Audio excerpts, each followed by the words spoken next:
সেই ভাইরাল ভাতের হোটেলের মালিক মিজান ভাইয়ের বর্তমান অবস্থাটা দেখেন। এই মহিলা মানুষ আর নাটক করে এটি আরো যারা সারে ইউটিউবাররা চ্যানেলরা যারা আছেন এরা জান গিয়া আমরা দেন কয়জন আছে কাস্টমার কয়জন ইউটিউবার এই মোবাইল এমনি ধরবো। শেষ পর্যন্ত আমার এই বোনটি ভাইরাল মিজান ভাইকে তার গিফটটি তার হাতে তুলে দিতে পেরে মহা খুশি এবং শুকরিয়া আদায় করছেন। এত খুশি এবং এত আনন্দ উপভোগ করছেন যা আসলে দেখে ভাষায় প্রকাশ করার মতো নয়। মিজান ভাইকে ভালোবেসে উনি একটি গিফট দিতে যান মিজান ভাইয়ের ভাতের হোটেলে, কিন্তু প্রথম দিকে উনি গিফটটি গ্রহণ করেন নাই।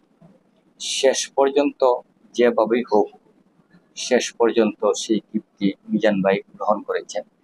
সেই গ্রহণ করাটাকে উনি অনেক আনন্দ ভোগ করছেন এবং অনেক শুকরিয়া আদায় করছেন, যাতে বোঝা যাচ্ছে যে ওনার মতন খুশি আর কেউ নেই।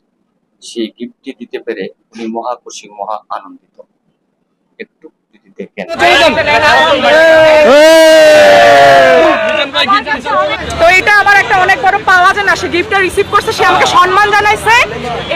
সুপ্রিয় দর্শক, আসলে কি বলবেন, ভালো কাজ করতে গেলেও কিন্তু অনেক সমস্যার সম্মুখীন হতে হয়। যেমন সেই ভাতের হোটেলের মালিক মিজান ভাই আজ ভাইরাল হয়ে মহা সমস্যার মাঝে পড়ে গিয়েছেন। উনি যা বলতেছেন আপনারা যদি দেখেন তাহলে বুঝতে পারবেন। উনি বর্তমানে কোনো ইউটিউবার, কোনো সাংবাদিককে সহ্য করতে পারছেন না এবং হাতে নিয়ে ক্যামেরা উঠালেই সমস্যা। উনি বলছেন আসলে উনি কাজ কাম ঠিক মতো করতে পারছেন না।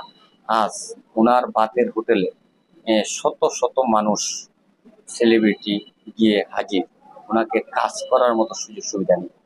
তাই উনি বর্তমানে মহা সমস্যায়, মহা বিপদে আছেন। ওনার কথাগুলো শুনলে আপনারা বুঝতে পারবেন। এই মহিলা মানুষ আর নাটক করে এটি আরো যারা সারে ইউটিউবাররা চ্যানেলরা যারা আছেন এরা জান গিয়া আমি নাইলে বাসা কিনি করা বন্ধ দিয়ে এলাম মাথা গরম আমরা দেন কয়জন আছে কাস্টমার কয়জন ইউটিউবার এই মোবাইল এমনি ধরবো।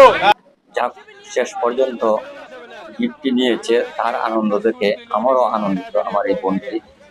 আমার বোনটির আনন্দ দেখে আমরা নিজেও আনন্দিত। আমরা তো সেই ভাইরাল মিজান ভাইয়ের ভাতের হোটেলে যেতেও পারবো না, ভাত খেতেও পারবো না, ভিডিও ধারণ করতে পারবো।